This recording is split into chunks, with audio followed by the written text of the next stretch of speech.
Our next round of FAM is starting soon. Are you ready to elevate your women's health practice? To have the tools to support your clients with menstrual cycle issues, including irregular cycles, hormone imbalances, abnormal bleeding, period pain, and other similar situations? Are you ready to gain the skills to teach fertility awareness to your clients and have the tools to interpret even the most complex menstrual cycle charts? That's where our Fertility Awareness Mastery mentorship comes in. Join the waiting list to be notified when registration opens before anyone else. Head over to fertilityfriday.com/FAMWL to join the waiting list today. That's fertilityfriday.com/FAMMWL. This is the Fertility Friday podcast, episode number 558.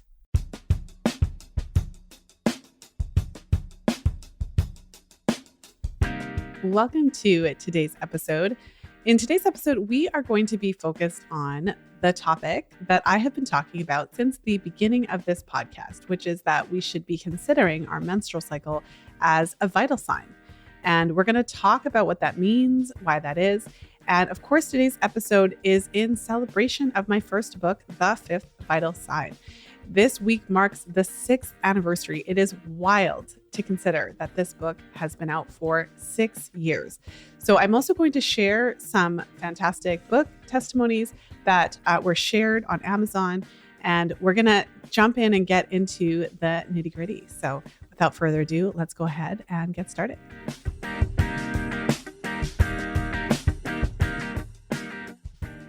So I want to start with the question, what is a vital sign? When I'm interviewed on other podcasts, often this is the first question that I'm being asked. And a vital sign is simply a tool that we use to measure how the body is functioning. And some of the most common vital signs that are measured are things like our heart rate, our respiratory rate, how many breaths we take each minute, our blood pressure, and even our body temperature. Now, when I argue that our menstrual cycle is the 5th vital sign, I'm essentially saying that just like those other measures, whether it be our blood pressure or our respiratory rate, the menstrual cycle, when we look at it in its entirety. So sometimes when I say menstrual cycle, especially for those who are not as deep into the fertility awareness world as our Fertility Friday listeners, they may think that I'm just talking about the period itself. But of course, when I talk about the menstrual cycle, I'm talking about all the things that are happening from the first day of your period, the first day of your true bleed, all the way up until the day before your next one. So we can get really deep into those menstrual cycle characteristics and identify not only what's normal for the period, but what's normal for the whole cycle. So when we break down what's happening in your period, what's happening as you approach ovulation with your cervical mucus patterns, with the duration of time, so how long it actually takes you to reach ovulation. When we look at the period of time between ovulation and your next period, the length and quality of your luteal phase, we can really break down the cycle into its different phases and identify what is normal for each of those phases, and even looking at some of those different parameters. And when we do that, we really can use the menstrual cycle as a vital sign similar to the other measures. And the reason is because your menstrual cycle is happening in real time, and it is sensitive to the different changes that are happening. So for example, if you're having a stressful week, and it just so happens that that stressful week is happening around the time that you're approaching ovulation, many women will find that sometimes their ovulation is disrupted or delayed, similar to if you are experiencing a stressful event after you've ovulated. Sometimes we find that that has an impact on the luteal phase. Maybe it makes the luteal phase a little bit shorter, or maybe you notice a little bit of spotting before your period, or maybe you notice that your PMS symptoms have ramped right up. And this is how we can start to understand how much our menstrual cycle is intertwined with whatever is happening in our lives. And when we look at specific health issues, whether it's something like insulin resistance, like is common in PCOS, or whether it is painful periods, and we're noticing that we're having pain and certain symptoms at certain times of the cycle, when we start to pay attention to the menstrual cycle and start to see the cyclical nature of some of our symptoms, it can give us a much greater insight into what's happening and can notify us as to whether or not some of those symptoms are hormonal. So when I'm talking about using the menstrual cycle as a vital sign, it's already there. And our menstrual cycle is already providing that information. It's just that now that we know that, we have the opportunity to tap in and pay attention. I always say that your body can't talk to you in words. It can't send you a text message or, give you an email. But what it does do is it gives you symptoms. And our job is to actually pay attention. So when we start charting our menstrual cycles, we are now active participants in this process. Before, it was still happening. Your body was still sending you messages. But when you start to chart your cycles, you are now tapping into those messages and you are able to respond. And another thing that is worth considering is that if you don't listen to your body when it whispers at you, eventually those whispers turn into screams. And so if you think about anytime you've had a symptom, like your foot's kind of sore or whatever, and you just ignore it, and then eventually it turns into this really big problem. That is what we want to avoid. And when we start to pay attention to our menstrual cycle as a vital sign, we can start to get so in tune with what we're seeing and what it means about our situation and our habits that we can address those symptoms when they're still whispers before they become big problems. So let's dive into then what a normal menstrual cycle looks like. So for some of you, this is going to be a review, but for some of our newer listeners, this might be the first time that you've heard someone break it down to this level. So again, when we're looking at the menstrual cycle, I'm not just looking at the period, but we can start at the period. So I had mentioned that we consider the first day of your menstrual cycle to be the first day of your true bleed. So it's not uncommon for many women to experience bleeding leading up to their period, some spotting or things like that. But if you've had a period before, you'll know that there's a certain time, a certain point when you actually start to bleed and you start to flow. And you need to get something to take care of that flow, whether that be your pads or tampon or menstrual cup. And so that first day of your true bleeding, when you start to flow, that is the first day of a true menstrual period. And although it's very common to have that spotting leading up to it, I would say that that falls outside of what we would consider optimal. So a healthy normal period lasts around an average of about 5 days or so. And typically that range is between about 3 to 7 days. So if your period is lasting like a day or two, well, first of all, we have to confirm that it's actually a true period. And we define a true period as bleeding that comes about 12 to 14 days after an ovulatory event. It is possible to bleed, even to bleed in the sense that it lasts for a few days and looks like a period without ovulation, and we would call that an anovulatory bleed. But typically the only way to identify if your cycle is truly ovulatory, like on a regular day-to-day basis, would be to chart your cycle so that you can confirm if ovulation took place before that bleed that you're experiencing. So a healthy cycle falls somewhere into those parameters, about 3 to 7 days with an average of about 5 days. We would expect your period to be red. We would expect it to start moderate to heavy and then gradually taper off. And although it's normal for women to experience clotting, we wouldn't want to consider big, large clots to be normal or optimal. So we want to be aware that those, although common, would fall outside of what we could consider optimal. And the same thing goes with pain. And whenever I talk about pain, there's always someone that jumps up and says, well, it's normal to have pain. Well, it's very, very common. Many women have pain with menstruation. But I would argue that anything beyond moderate, mild to moderate pain that requires the use of medication, although very common, we shouldn't consider that to be optimal. Because what we know about painful periods is that women who experience painful periods do have higher levels of inflammatory markers, such as prostaglandins.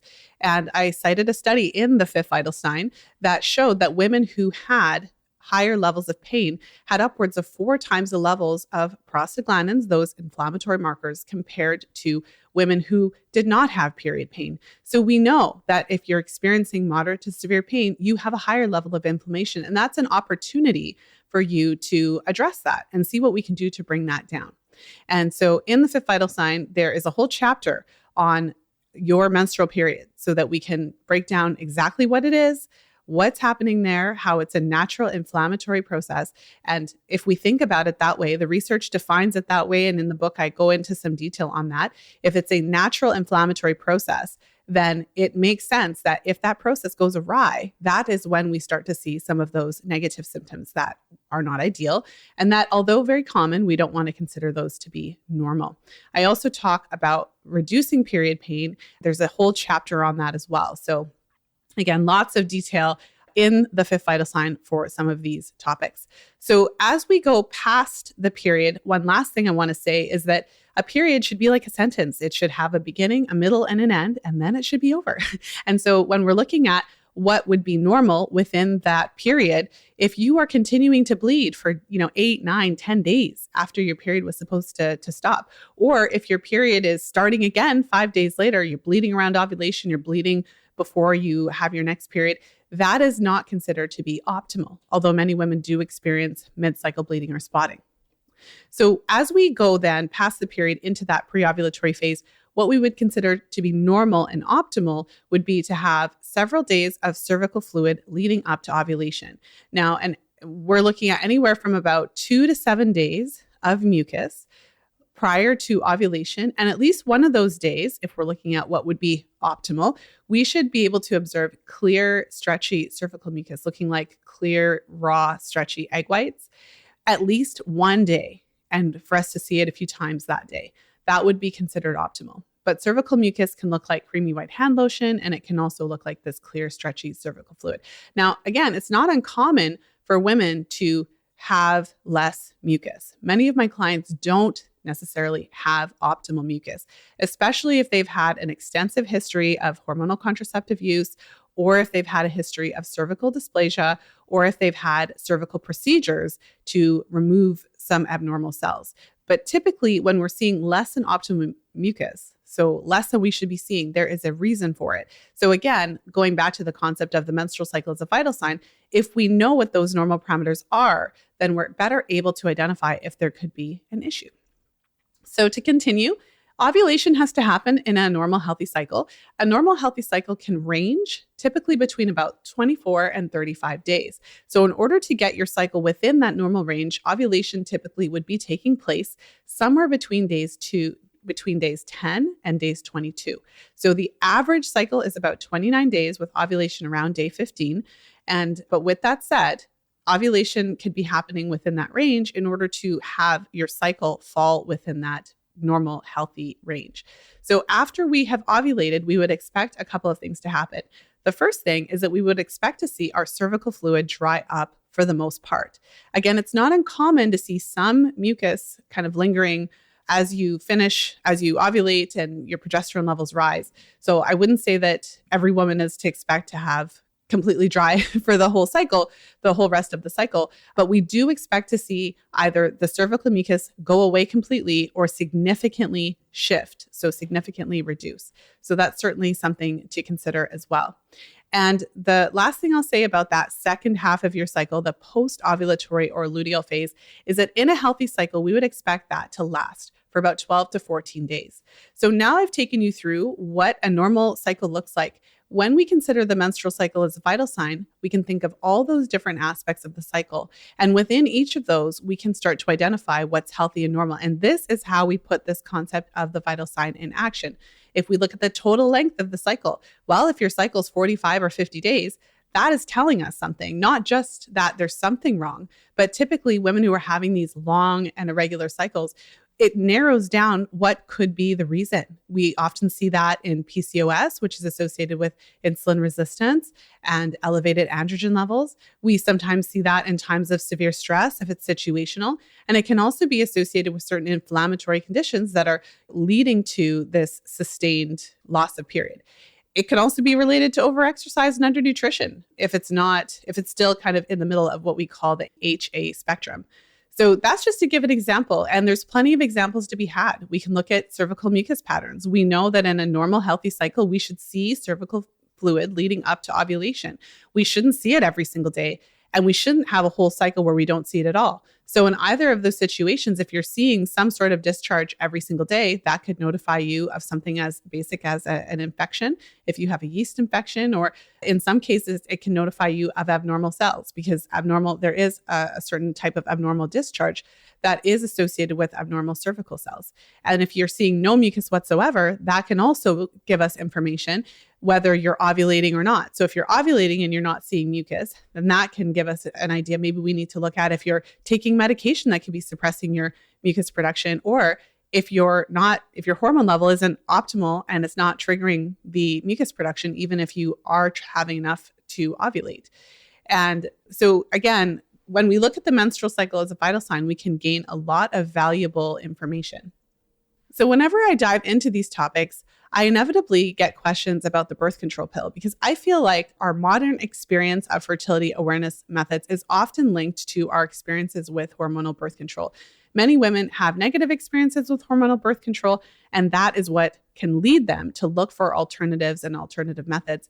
And when we talk about the difference between a true menstrual period and withdrawal bleed or a pill period, then inevitably the question has come up more and more lately of, do we even need to have periods? So you may have heard of this argument before that supposedly women who were, back in the day, many thousands of years ago or whatever, they didn't have as many periods as we do today because they were having more children. And so often this argument is made that, well, we don't really need to have periods anymore or it's totally okay if we suspend them because we're having too many periods now because we're not having as many children. So that's something I wanted to talk about today because I always find that argument to be really interesting. That comes from a paper that was written by, I think his name was like Kuntio or something like that. And he wrote this whole paper arguing that we don't need periods. But the whole logic, and as far as I'm concerned, is completely flawed. Because the solution to this period thing is to put women on the pill and just to have them take it continuously.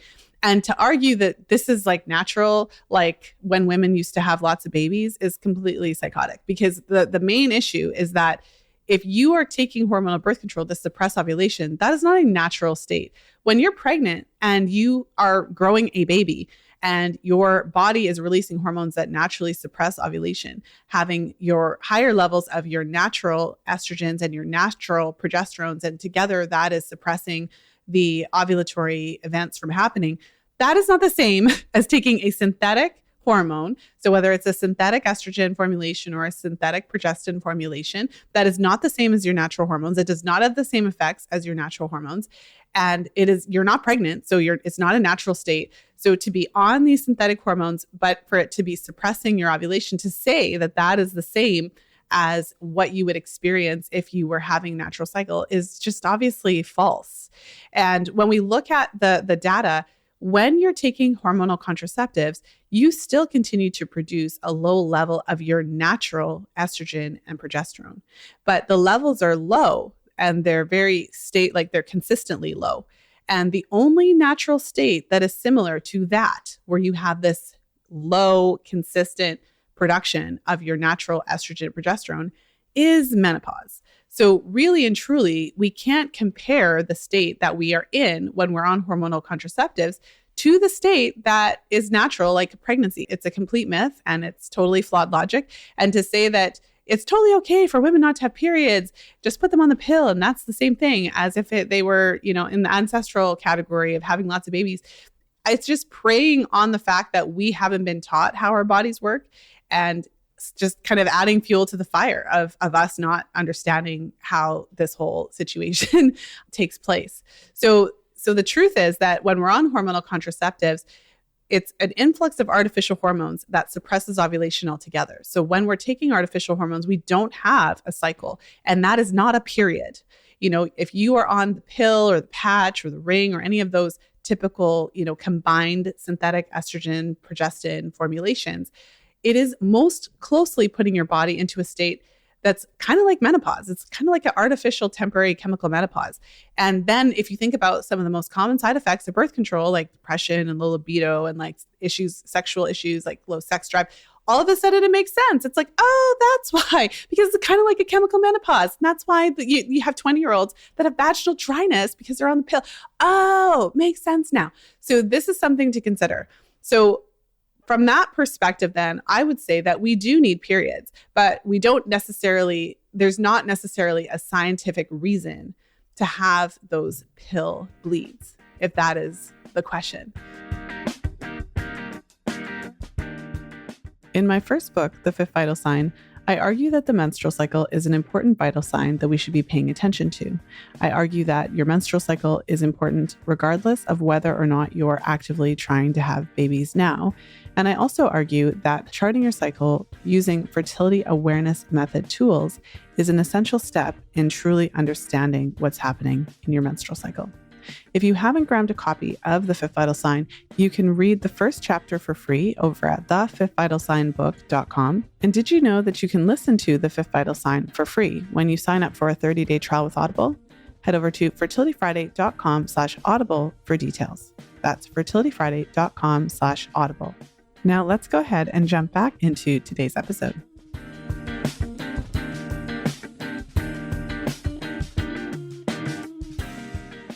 I think that this whole line of thinking is really interesting, to have manufacturers of these drugs come out and say that we don't really need to have periods because then the solution is continuous use of these artificial hormones.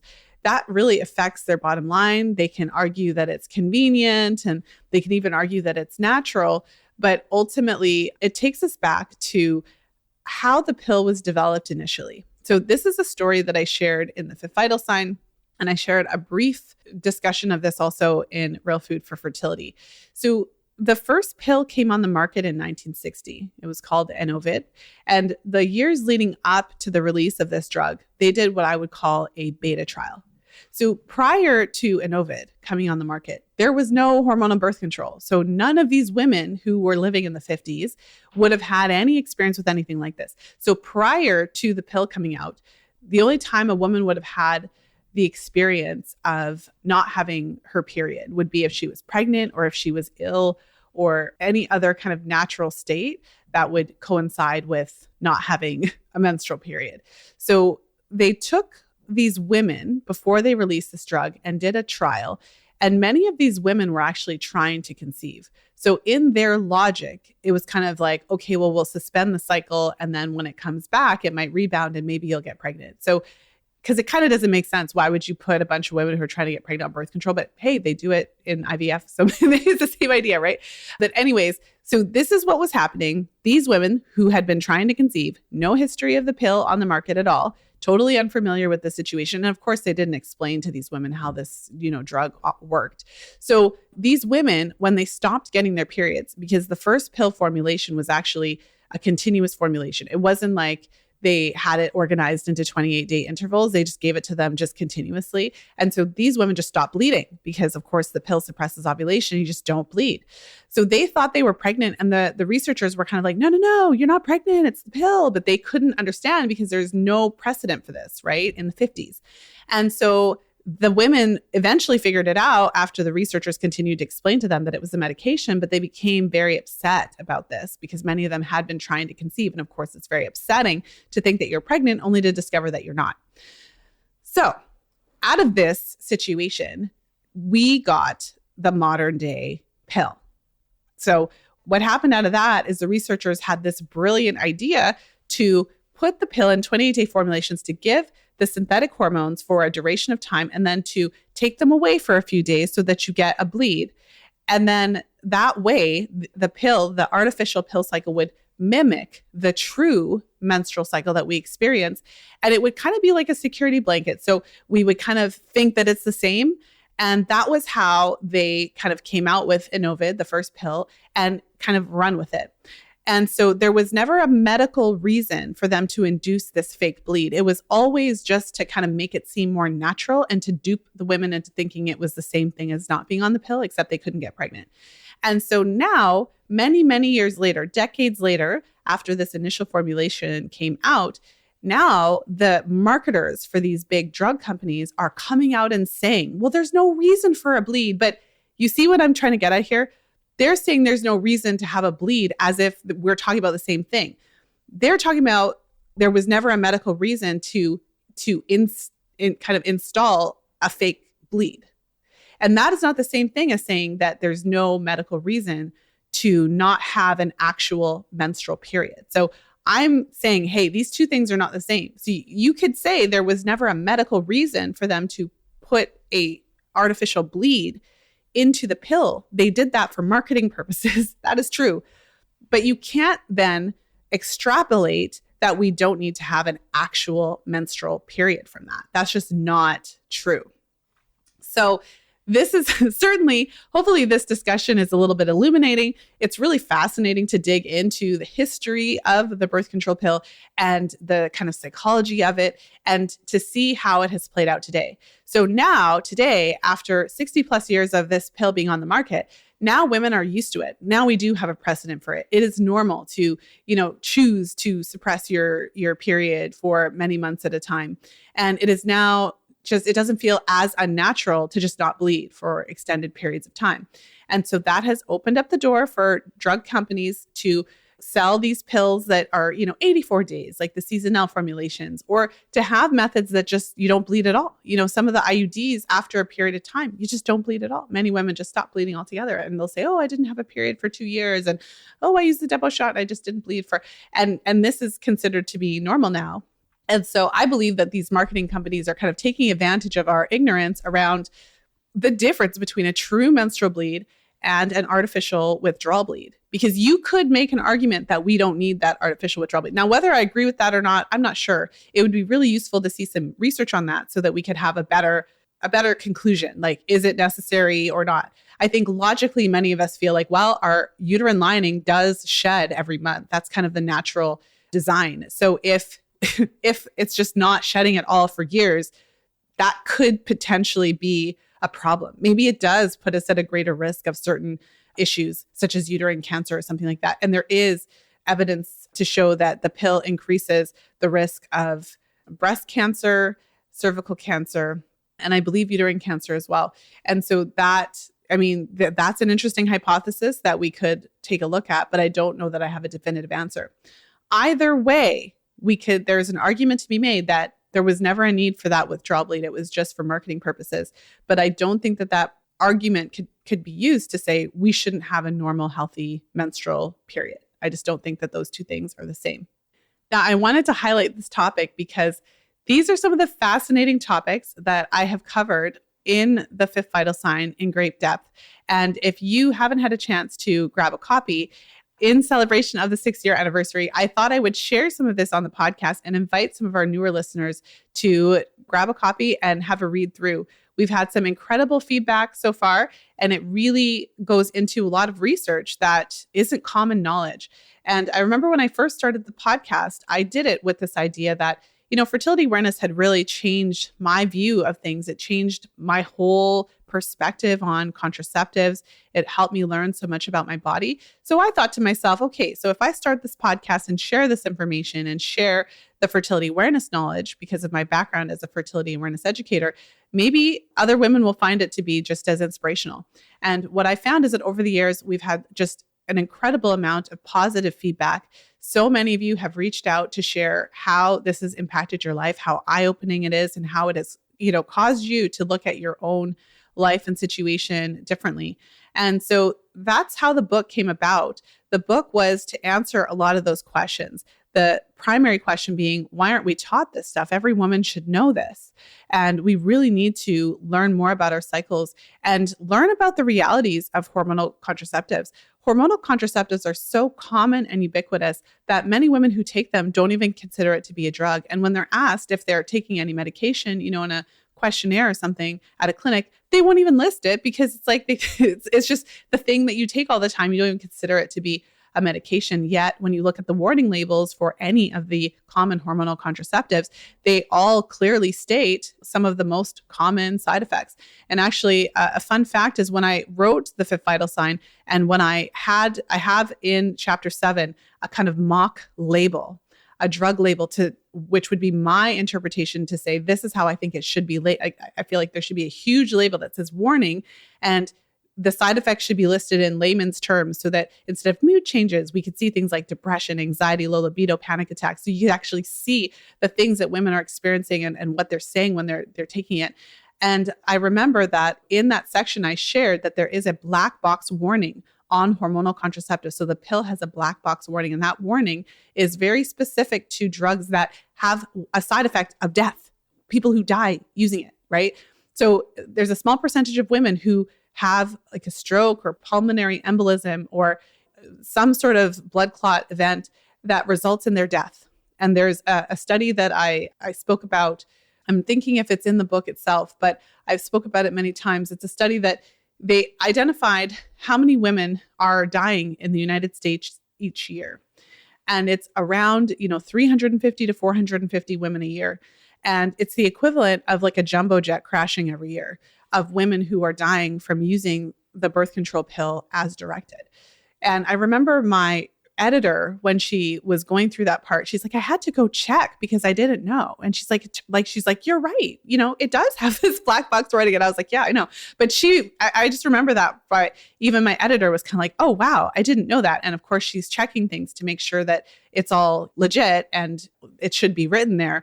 And even she made that comment, like, wow, I didn't know that there was actually a black box warning for contraceptives. And this is the whole point. So if you haven't grabbed a copy of The Fifth Vital Sign, like I said, feel free to jump over to Amazon. It's available in paperback, ebook, and audiobook formats. You can grab the first chapter for free over at thefifthvitalsignbook.com. So you can grab the first chapter for free. And the Audible link, if you want to listen to the book for free, if you don't yet have an Audible account, fertilityfriday.com/audible. And you can listen to the book actually for free if it's the first time that you are tuning in to a book on Audible. So I wanted to share a couple of reviews in celebration of 6 years of The Fifth Vital Sign. Because like I said, it's really interesting to take a step back and think of how much has happened and how much has happened since the release of the book. The book has touched tens of thousands of women's lives. And it's just been an incredible way to open up this conversation about how important it is to look at the menstrual cycle differently, to say that the menstrual cycle isn't only important when we're trying to have children, but it's actually important all the time. And it's something that we should be paying attention to for health as well as fertility, not just one or the other. So I thought that I'll read a couple. Some of these are a little bit longer, so I'll see if I can shorten them a bit. But hopefully I'm saying this name right. Geralda, she wrote recently, I have previously read Taking Charge of Your Fertility and Cycle Savvy before gifting it to young women to ensure it was age appropriate, and loved both. I learned so much from those titles and am continuing my journey of education on the female body and fertility health. I just finished reading The Fifth Vital Sign, and it is definitely a must read. You did not get this education in school. Even doctors are not taught about any of this. It is a detriment to our health. This is vital information we should know. I spoke at length about what I was learning with my husband, and we agreed that the information in this book is incredibly valuable to both women and men. Yes, this focuses on fertility health for women, and there's a lot of information about the female fertility cycle and organs. However, it is also full of information that men should be aware of and know so that they can be a true partner to their woman and have real informed conversations about sex and barriers in conception and contraception. My husband said to me that if he knew then what he knows now about women's fertility health and hormonal contraceptives, that he would never have wanted any of his girlfriends to take hormonal contraceptives. I will refer back to the nutrition information often. I have learned about how to use my charts to determine any underlying medical conditions that may be addressed. I am more confident in my overall health and well-being, including, but not only about my fertility and my cycles. It is highly empowering as women to learn this information and understand how to use it to be fully informed about my overall health. So I just want to say a huge thank you to Geralda. Like, what a fantastic and thorough review. I thought it was really interesting that it sparked a conversation between her and her husband about contraception. And again, this is what I was referring to. It can be really eye-opening to learn what the research has to say. I feel like there was a time several years ago when it was a lot more controversial to talk about some of the side effects of contraceptives. And I remember getting some specific negative feedback around, you're just going to scare women off taking drugs. And that is not the point. The point is because I took hormonal contraceptives as well. And according to the research, about 80% of us take contraceptives at some point in our lives. So this isn't about scaring anybody. This is just about telling women what the actual research has to say, what the studies are showing us about the contraceptives. And if it's uncomfortable, if you don't like what they're saying, don't shoot the messenger. That's just what the research says. So I think that it's better for us to be informed than to not be informed. So I'll share a couple more. This is what Chelsea had to say. She recently read The Fifth Vital Sign. She said, every single woman needs to read this book. This is everything we have never been taught, but the information we most desperately needed as teens when we were being pushed towards hormonal birth control instead by physicians and health ed teachers. It doesn't matter how much you think you know about your body, you need this book. As a mother of girls, you need to be equipped with this info to pass along to your daughters, and when of age, they need to read it too. Buy this book, gift this book to teen girls. Just do it. Thank you so much, Chelsea, for such a glowing review. And I'll read one more. This is what Jennifer had to say. She said, "A life-changing guide every woman needs. This book is a must-read for every woman. It offers invaluable insights into understanding your body and helps identify potential menstrual cycle issues that may need attention. Personally, it gave me a better understanding of my own health, especially after stopping birth control and uncovering underlying issues that had been masked. The fifth vital sign empowered me with the knowledge to take charge of my health and answered questions even my OBGYN couldn't address. I'm incredibly grateful for Lisa's work. It's been truly life-changing." So thank you so much, Jennifer, for leaving this review. Now, if you have been a longtime listener, fan, follower, and you haven't yet had an opportunity to leave a review on Amazon for the fifth vital sign and you have read the book, I would so appreciate it. You know, truly, when you leave the reviews on Amazon, it's one of the best things you can do to help us to spread the word about the book. It shows potential readers what to expect from the book. And it also helps to boost the rank of the book so that Amazon knows who to show it to. And so it really helps in a lot of different ways. When I first wrote the fifth vital sign, my intention was to create a resource so that when I was getting those questions from podcast listeners of women need to know this stuff, why aren't we being taught in schools, I could have a resource to provide, to share that information that women need to know. We need to know this information about our bodies. We need to know this information about hormonal birth control. And that was really my intention. And I'm so thankful for all of you who have been part of the Fertility Friday community, who've helped me to spread the word, who've shared about the book, who've shared about the podcast. And many women who I've come into contact with over the years, their intention is to get this information into the school system, to educate doctors and medical professionals. And I've taken the approach to educate the woman at the grassroots level. You never know what can happen when you just get a bunch of women together and educate them about these topics.